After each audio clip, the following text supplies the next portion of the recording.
nos amis qui sont là ce soir et qui ne sont pas encore au Seigneur, bien s'interrogent à ce sujet et se disent, mais comment ça se fait qu'on parle toujours de conversion, on parle de nouvelle naissance, qu'est-ce que signifie tout cela?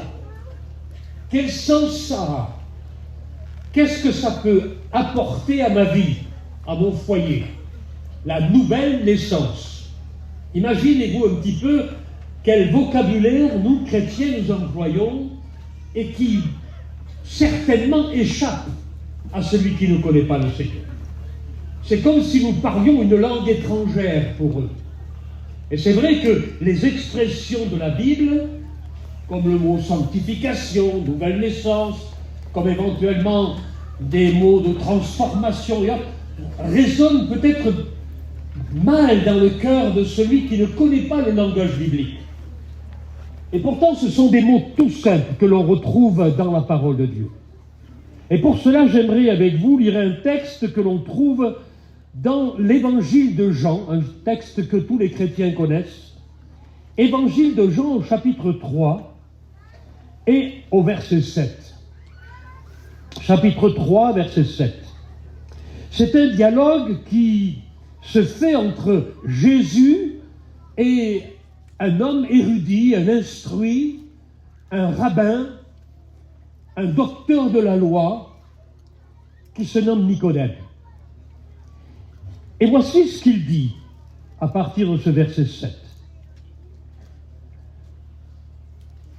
Ne t'étonne pas de ce que je t'ai dit, il faut que vous naissiez de nouveau. Le vent souffle où il veut. Tu en entends le bruit, mais tu ne sais ni d'où il vient, ni où il va. Il en est ainsi de tout homme qui est né de l'Esprit. Nicodème lui dit, mais comment cela peut-il se faire? Jésus lui répondit, tu es docteur d'Israël. Docteur non pas dans le sens de docteur de médecine, mais dans le sens de l'enseignement. Tu enseignes les autres en Israël, et tu ne sais pas ces choses. Alors je me suis posé la question, qu'est-ce que Nicodème aurait dû savoir? Qu'est-ce que Nicodème aurait dû savoir pour que Jésus lui pose la question avec étonnement? Nicodème, toi l'érudit, toi l'instruit, toi qui enseignes les autres, toi qui es docteur de la loi, toi qui connais les 613 commandements et ordonnances de la loi d'Israël, toi qui connais la Torah, tu connais tous les livres de l'Ancien Testament, les 39 livres que compose l'Ancien Testament, tu connais tout ça et tu ne sais pas ces choses, les choses qui concernent la nouvelle naissance. Mais tu es ignorant de ces choses qui sont essentielles et qui pourtant sont écrites dans la parole de Dieu que tu enseignes aux autres. Il ne faut pas oublier que l'Évangile n'était pas encore écrit. L'Évangile de Matthieu, l'Évangile de Marc, l'Évangile de Luc, l'Évangile de Jean n'étaient pas encore écrits. Ils ont été écrits plus tard. Les actes des apôtres n'étaient pas non plus écrits encore. Et alors ne parlons pas des épîtres de Paul, de Pierre, de Jacques, qui étaient encore dans l'ombre et qui n'apparaîtraient que dans le temps de l'histoire de l'Église. L'Ancien Testament parlerait-il de la nouvelle naissance pour que Nicodème aurait dû savoir des choses qui concernent la nouvelle naissance? Alors je me suis posé la question. Et je me suis dit, certainement, si Jésus parle ainsi à Nicodème, avec étonnement, en lui disant, ne sais-tu pas, ne connais-tu pas ces choses? C'est que certainement, dans l'Ancien Testament, des hommes ont fait l'expérience de la nouvelle naissance, ont expérimenté cette découverte de Dieu, cette relation avec Dieu, cette intimité avec Dieu qui conduit à une nouvelle naissance. C'est assez étonnant peut-être ce que je dis ce soir, mais nous allons le voir au travers de la parole de Dieu. D'abord, il faut se dire que l'Ancien Testament, qui était annoncé, qui était prêché, qui était enseigné par les rabbins de l'époque, était plein des promesses messianiques du Nouveau Testament. Plus de 300 prophéties messianiques parcouraient les textes de l'Ancien Testament, depuis la Genèse jusqu'au livre de Malachie, en passant par tous les prophètes. Il y avait la révélation des temps à venir et de la venue de Christ dans l'Ancien Testament, dans les 40 livres de l'Ancien Testament. Et pourtant, Nicodème ne voit pas ces choses, ne comprend pas ces choses, ne réalise pas ces choses, ne sonde pas ces choses. Elles lui échappent. Comme si, comme dit l'apôtre Paul aux Corinthiens, il y avait un voile sur ses yeux. Un voile. Un voile qui cache le mystère de Christ dans l'Ancien Testament. Pour ceux qui connaissent la Bible, il suffit de lire le livre d'Ésaïe au chapitre 53, le psaume 22, le psaume 69, et encore tant et tant de textes que je ne citerai pas, la liste est trop longue. Plus de 300 prophéties nous parlent de Jésus, de ses souffrances, de la raison pour laquelle il est venu, de sa résurrection, de sa crucifixion et de son retour en gloire. Imaginez-vous que les Juifs sont inexcusables quant à la révélation prophétique de l'Ancien Testament concernant la révélation de Jésus. Ils sont inexcusables. Mais le voile demeure, le voile. Et l'apôtre dit dans l'Épître aux Corinthiens que, au fond, le voile est ôté, il est enlevé quand on se convertit à Jésus-Christ. Il est question de conversion. Une conversion qui va nous faire découvrir toute la grandeur et toute la dimension de la gloire de Christ et de son œuvre. Alors, que dit l'Ancien Testament en ce qui concerne la conversion? Qu'est-ce que des hommes ont expérimenté qui serait semblable à la conversion? Peut-être que certains prédicateurs ici sont étonnés que je parle de conversion dans l'Ancien Testament, mais c'est Jésus qui le dit. Ne sais-tu pas ces choses? Ne sais-tu pas qu'il existe dans l'Ancien Testament, puisque l'Ancien Testament était le seul repère pour les Juifs à l'époque, pendant la période de Jésus. Et Jésus, d'ailleurs, tout au long de son ministère, va utiliser l'Ancien Testament. N'est-il pas écrit dans votre loi? N'est-il pas écrit dans tel prophète ou dans tel autre? Et même lorsque, après la résurrection, il va se trouver avec les disciples d'Emmaüs, eh bien, il va les enseigner sur toutes les prophéties de l'Ancien Testament qui le concernent à lui.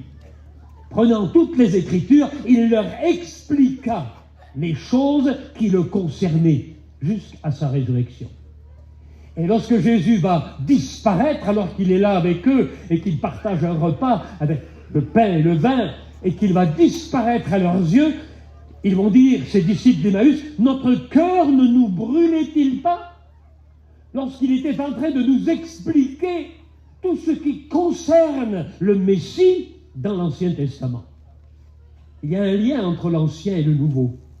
L'Ancien n'est pas seulement là pour nous raconter de belles histoires, mais il est là pour nous révéler le mystère caché de Christ qui sera exposé aux yeux de tous pendant le temps où il sera sur la terre et qu'il accomplira la mission que le Père lui a donnée, à savoir notre rédemption. Est-ce que vous comprenez ça? Nicodème, Nicodème, regarde dans le chapitre 17 du livre de la Genèse. Abraham, notre père, le père de la foi, a vécu une expérience de conversion extraordinaire. Lorsqu'il était sur sa zigoura à Ur en Chaldée et qu'il regardait le ciel et le sable du désert, l'Éternel lui a dit, Abraham, Abraham, j'ai des projets pour toi.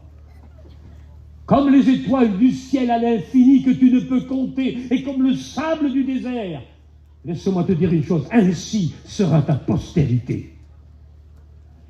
Et que fait Abraham devant une telle promesse? La Bible nous dit qu'il va tout quitter. Il va quitter sa vie, Ur en Chaldée, il va aller à Charan, il va laisser son père et il va prendre la route que lui indiquait le Seigneur à l'aventure, Il ne sait pas où il va. Il ne connaît pas le lendemain, mais il fait confiance à Dieu. La conversion, savez-vous ce que c'est? C'est quand on tourne le dos à son passé et quand on prend la route que le Seigneur veut nous conduire vers un pays d'une promesse. Mais c'est ça la conversion. Nicodème, voilà ce que c'est que la conversion. C'est tourner le dos au passé et regarder vers Dieu, regarder vers l'avenir, vers le plan de Dieu, vers les projets de Dieu, les projets que Dieu a pour toi. C'est ça la conversion. Je me rappelle le jour où moi j'ai rencontré le Seigneur et le jour où il a touché mon cœur.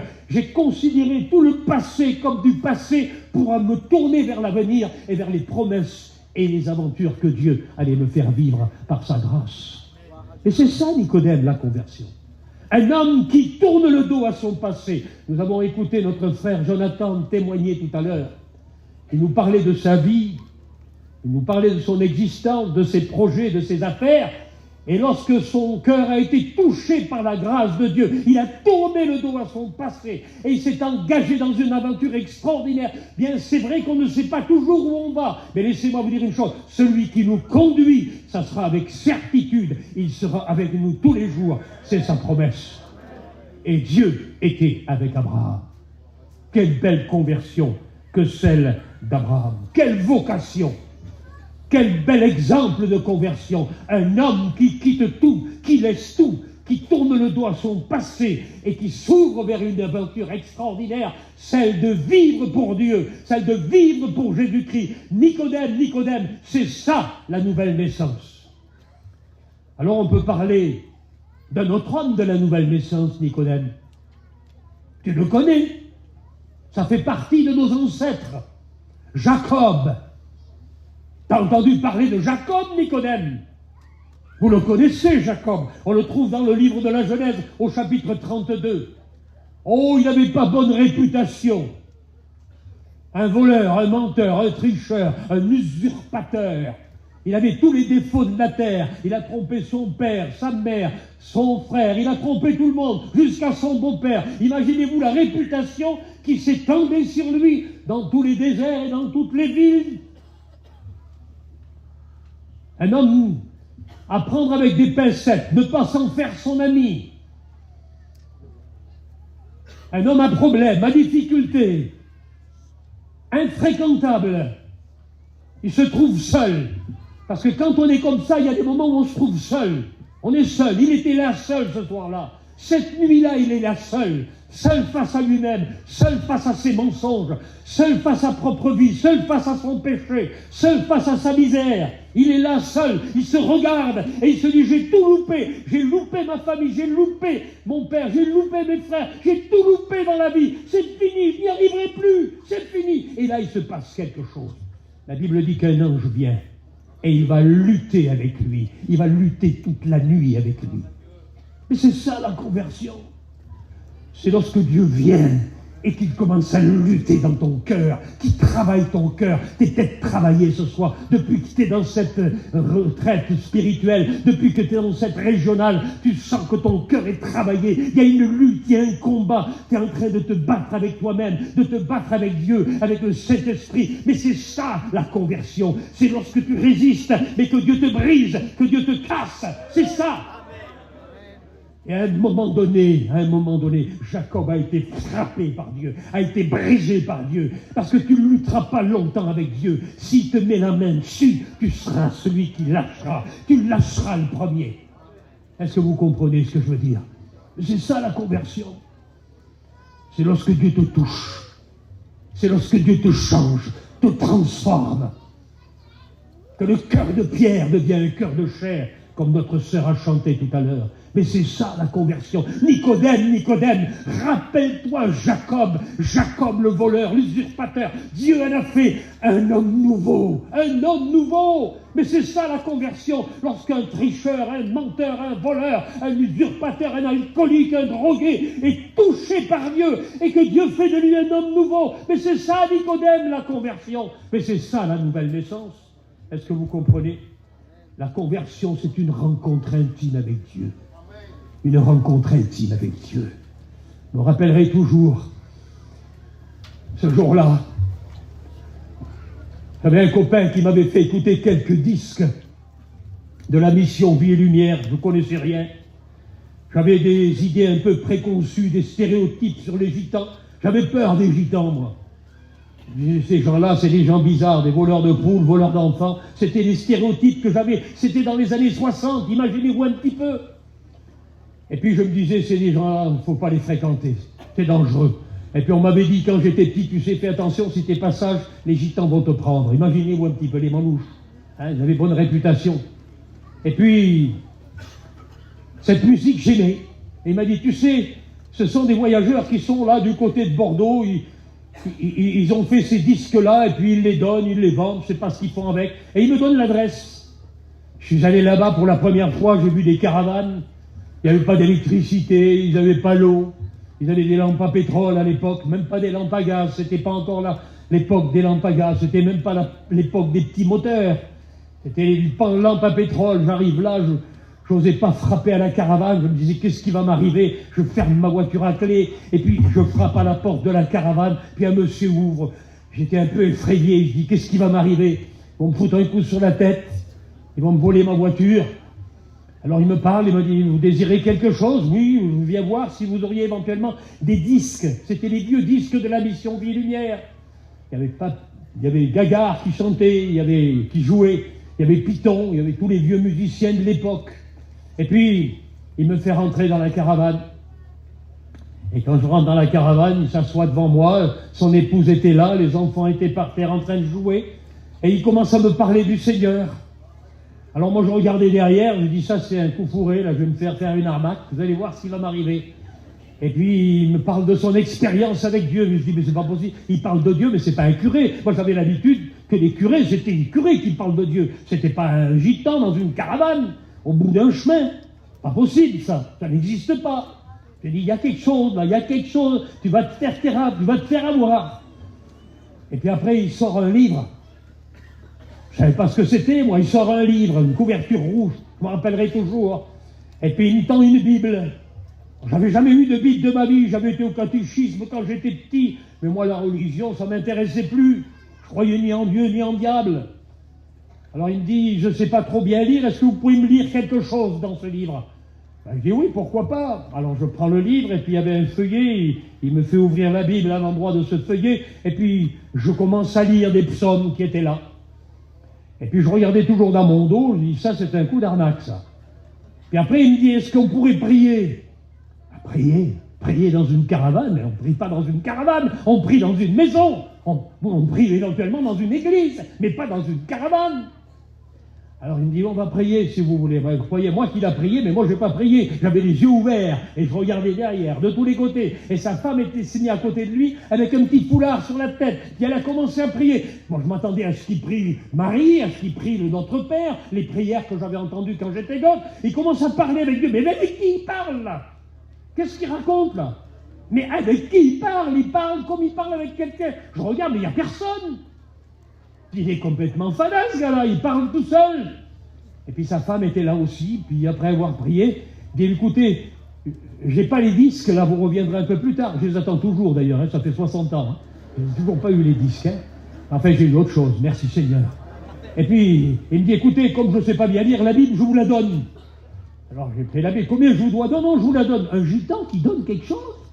C'est bizarre ça. D'habitude ils aiment bien le pognon, je dis, mais là il me donne quelque chose. Il me fait un cadeau. Alors il me donne le cadeau, il me donne la Bible. Je suis rentré chez moi, et puis comme on n'avait pas la télé à l'époque, on regardait Guy Lux chez le voisin, alors j'ai commencé à lire la Bible, mais je suis mal tombé, je suis tombé dans le premier chapitre de l'évangile de Matthieu.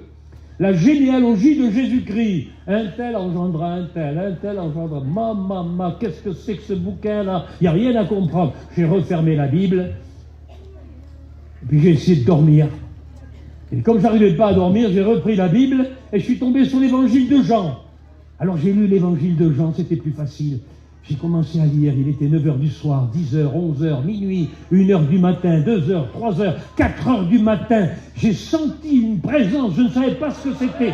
J'ai été touché par le Seigneur, j'ai été brisé, cassé. Je me suis jeté au pied de mon lit et puis j'ai commencé à prier comme il avait prié le gitan. J'ai parlé à quelqu'un que je ne voyais pas. J'ai dit, je suis devenu fou. Je suis devenu fou. Je parle à quelqu'un que je ne vois pas.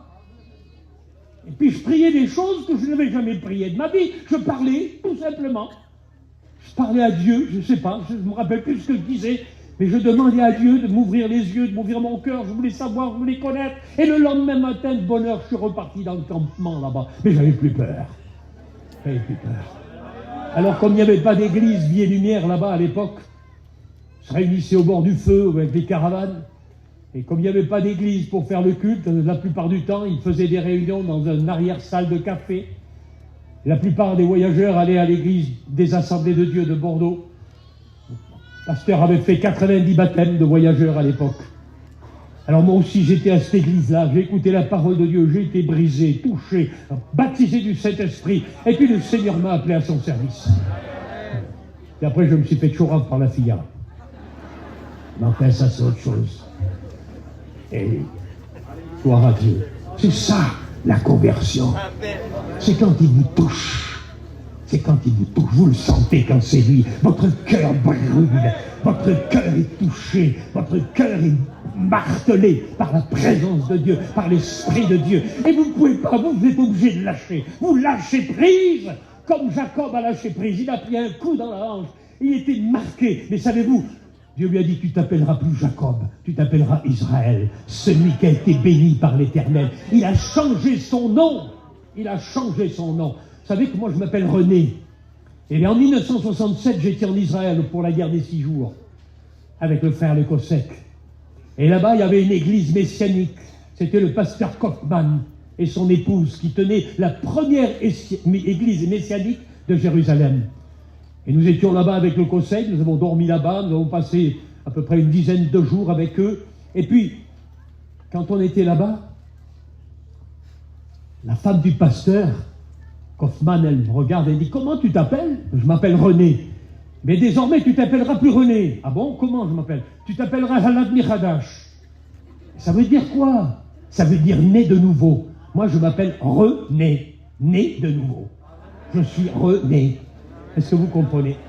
Et ça a été mon expérience avec le Seigneur. Je suis rené en Christ. Quelle belle expérience. Jacob, t'as été changé, transformé par la puissance de Dieu. Dieu t'a touché. Dieu a touché Jonathan. J'aime bien écouter les témoignages. Moi, ça me touche de voir comment Dieu agit dans les cœurs. Eh oui, la conversion, Nicodème, c'est quand un homme est brisé devant Dieu. Il est touché devant Dieu comme Jacob. Ça, c'est la nouvelle naissance. Il s'est levé ce matin-là. Il n'était plus le même. Le jour où tu rencontreras Dieu, tu te lèveras et tu ne seras plus jamais le même. Le jour où je l'ai rencontré, j'étais plus jamais le même. Oh, il y avait des choses encore à changer, mais il y avait un départ extraordinaire, un changement, une véritable transformation, une métamorphose. Comme le cocon qui se transforme en papillon. Est-ce que vous comprenez ce que je veux dire? Eh oui, Nicodème, tu ne sais pas ces choses. Tu veux un autre exemple, Nicodème? Moïse, on peut se convertir à tous les âges, hein? Moïse, tu connais le grand Moïse? Oui, je connais le grand Moïse. Moïse, dans le chapitre 3 du livre de l'Exode, croyait en Dieu. Mais il croyait plus en lui-même qu'en Dieu. Et il a voulu faire les choses selon sa vision, selon sa pensée, selon sa force, avec ses propres directives, avec ses propres objectifs. Il a échoué. Il a échoué. Et il a été obligé de se sauver d'Égypte et de partir dans le désert. Il y est resté 40 ans.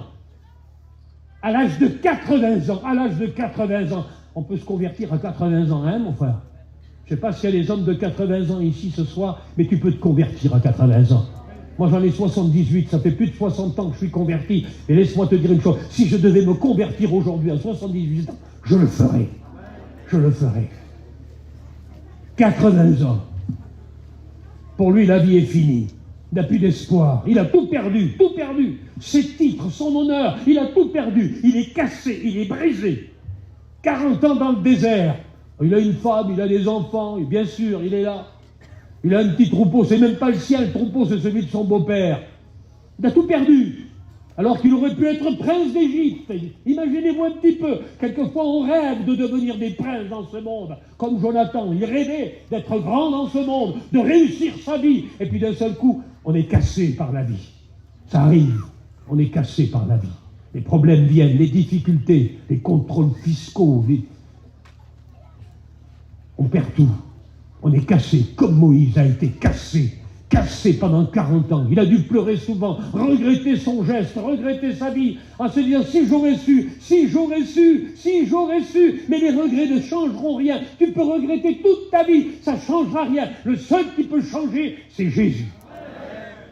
Alors il est là, sur sa montagne, et il voit brûler un feu quelque part, là dans la colline. Il voit brûler un buisson qui est en train de brûler sans se consumer. Un phénomène étrange. Alors comme il est curieux, il s'approche. Et quand il s'approche, il entend une voix.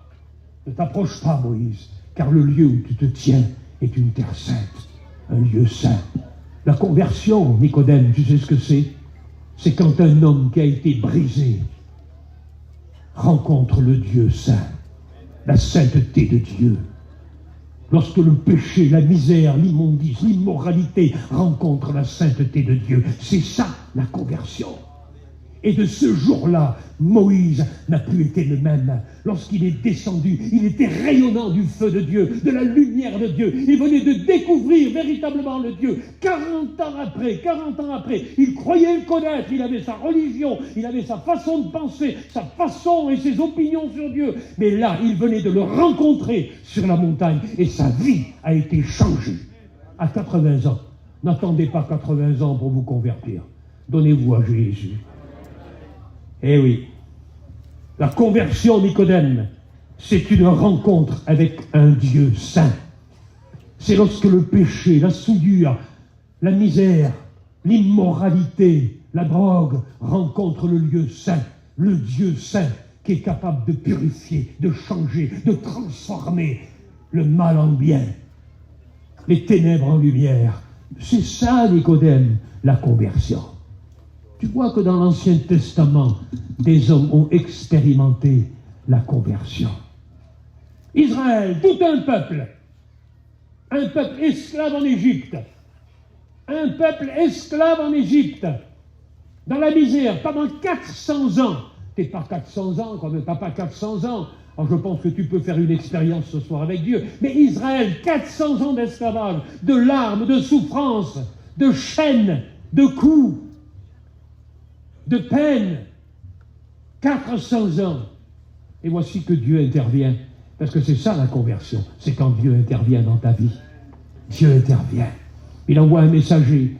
Il envoie un prédicateur, un prêcheur qui annonce la liberté, qui apporte le message de délivrance au peuple. Moïse, justement, Moïse, que Dieu a converti, que Dieu a changé, que Dieu a transformé, que Dieu a béni, que Dieu a sanctifié, que Dieu a donné une vision sur l'œuvre de Dieu, que Dieu a formé. Il l'envoie pour libérer le peuple. Et quand il arrive, il annonce la bonne nouvelle. Je suis venu comme un libérateur. Dieu va vous sortir d'Égypte. C'est là sa promesse. Il l'avait dit du temps de Joseph, il le réalisait 400 ans après, sous la main de Moïse. La conversion, tu sais ce que c'est, Nicodème?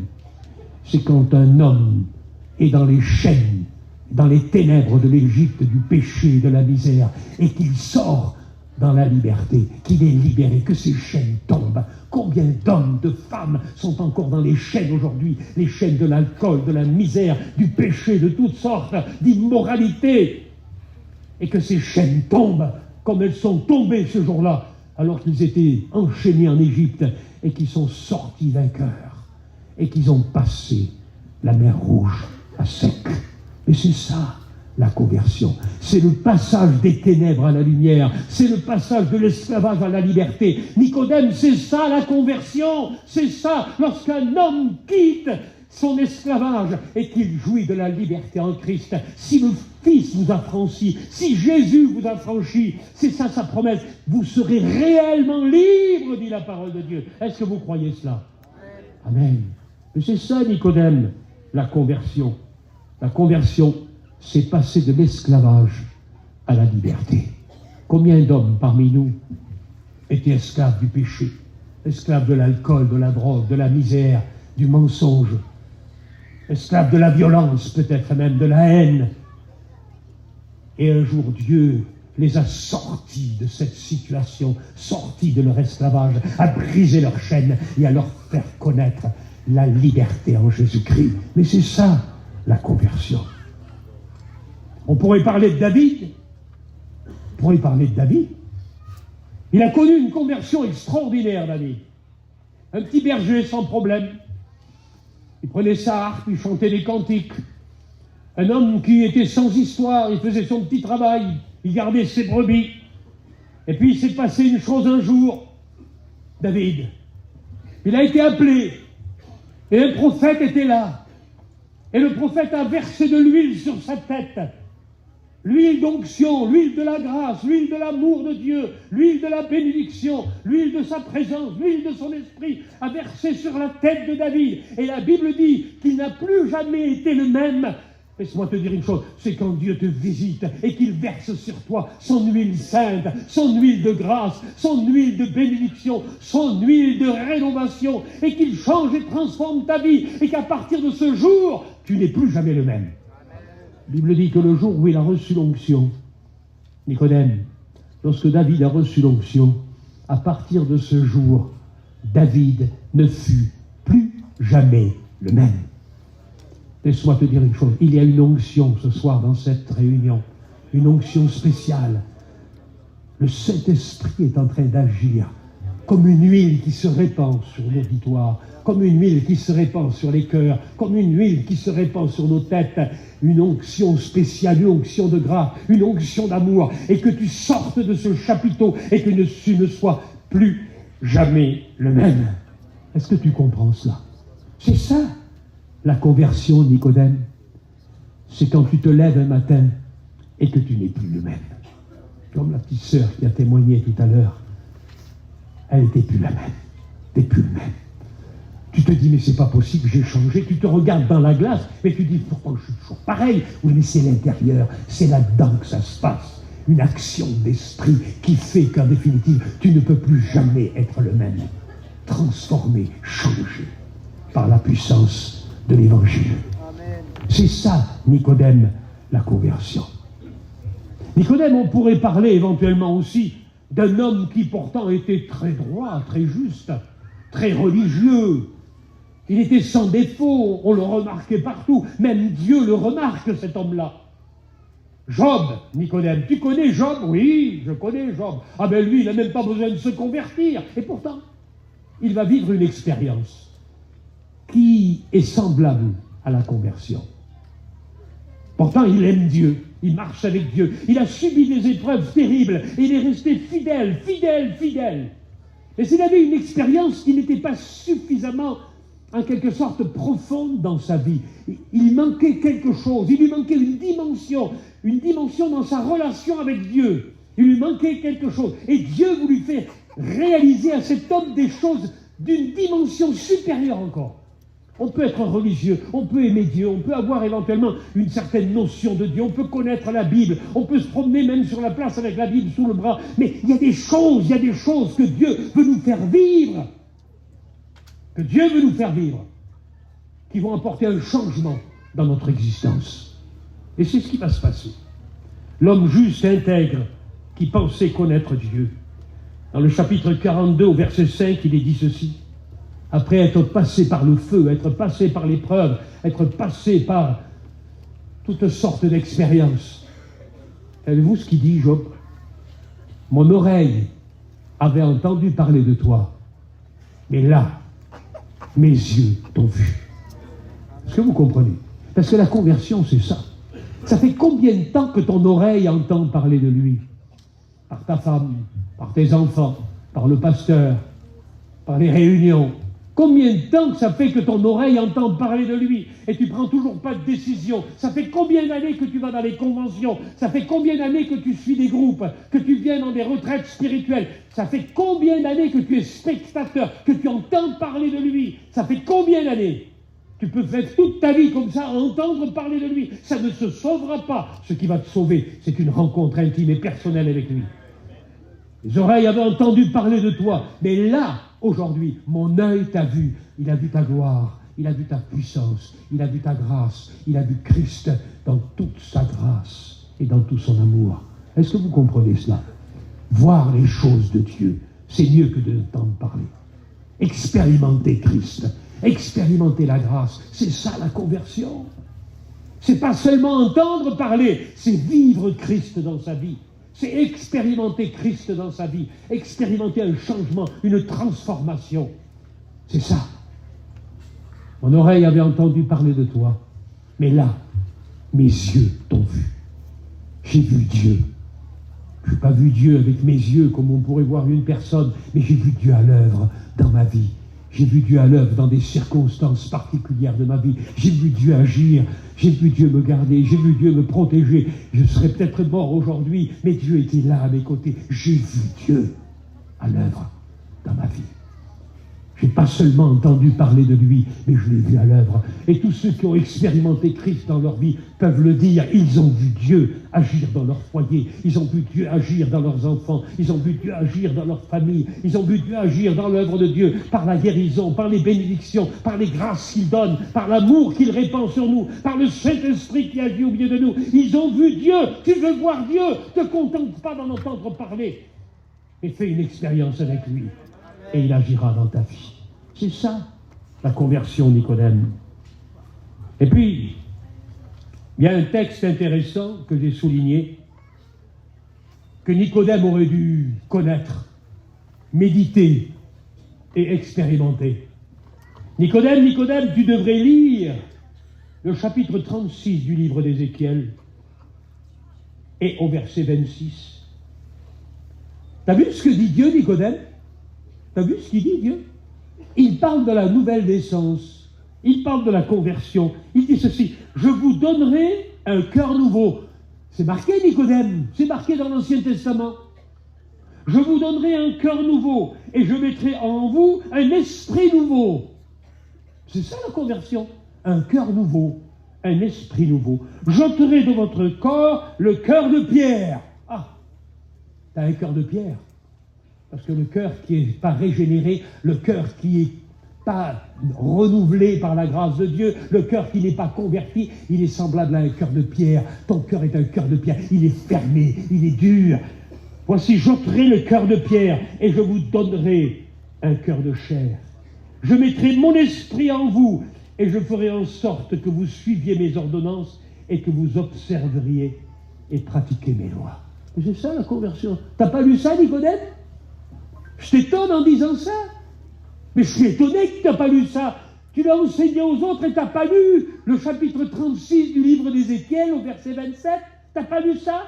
Que Dieu est capable d'enlever le cœur de pierre et de mettre un cœur de chair. Mais c'est ça la conversion. C'est lorsque le cœur est changé, il est transformé par la puissance de Dieu. C'est ça la conversion. Est-ce que vous comprenez ce que je veux dire? La nouvelle naissance, c'est le miracle que Dieu produit dans une vie. Parce que ça vient de Dieu. C'est Dieu qui le fait. Il suffit que le cœur soit disposé. Il suffit que ce soir, tu ouvres ton cœur et tu dis: je voudrais expérimenter la nouvelle naissance. Je voudrais expérimenter la grâce de Dieu. Alors il y a une bonne nouvelle, mais il y a aussi une mauvaise nouvelle. Parce qu'avant de parler de la bonne nouvelle, il faut toujours parler de la mauvaise. Marqué dans la Bible, hein? Le don gratuit de Dieu, c'est la vie éternelle en Jésus-Christ. Si on se contente de ça, on a la bonne nouvelle. Mais quelques phrases avant, il y a la mauvaise nouvelle. Le salaire du péché, c'est la mort, mais le don gratuit de Dieu, c'est la vie éternelle en Jésus-Christ. Il ne faut jamais oublier, avant de parler de la bonne nouvelle, de parler de la nouvelle. Laisse-moi te dire une chose, sans Jésus, tu es perdu. Sans Jésus, tu es perdu. Parce que le salaire du péché, c'est la mort. Et pour acquérir cette bonne nouvelle, pour acquérir la nouvelle naissance, pour recevoir la nouvelle vie en Jésus-Christ, pour expérimenter la grâce de Dieu, sais-tu ce qu'il faut faire? Mais il faut te frapper la poitrine et dire: Seigneur, je suis un pécheur, j'ai besoin de ta grâce. Je suis comme Israël, enchaîné dans la servitude, dans les ténèbres. Seigneur, viens me délivrer. Et il enverra Jésus pour te délivrer. Ou peut-être que tu seras comme Abraham. Dieu te demandera de tourner le dos à ton passé, tourner le dos à ta misère, tourner le dos à ton péché, tourner le dos à tes ambitions personnelles, à ta haine, à ton refus de pardon. Tourne le dos pour vivre une vie nouvelle en Jésus-Christ. C'est ça, la conversion. Sinon, le salaire du péché, c'est la mort. Les conséquences du péché, c'est la mort. Parce que la Bible dit que tout homme est pécheur. J'étais pécheur. Bien sûr, je ne suis pas parfait encore aujourd'hui, mais j'étais pécheur et je suis gracié par l'amour de Dieu. Au travers du sang précieux de Jésus qui a coulé à la croix du Calvaire et qui a changé ma vie. Changé ma vie. Il a changé complètement ma vie. Ça fait plus de 60 ans de cela. Laissez-moi vous dire une chose. Je ne regrette pas d'avoir rencontré Christ. Et je bénis Dieu pour ce petit mandouchi qui n'était pas prédicateur et qui a eu le courage de m'ouvrir la porte de sa caravane, de me faire asseoir sur le banc de sa caravane, de tirer une Bible, de me citer quelques versets, de me faire lire quelques versets et de prier en balbutiant quelques prières que je n'ai pas compris, me demandant toujours à qui il s'adressait. Il y avait 2 personnes dans la caravane, il parlait à quelqu'un d'autre que je ne voyais pas. Je bénis Dieu pour cela. Il a été l'instrument pour moi, pour que je puisse rencontrer Jésus-Christ.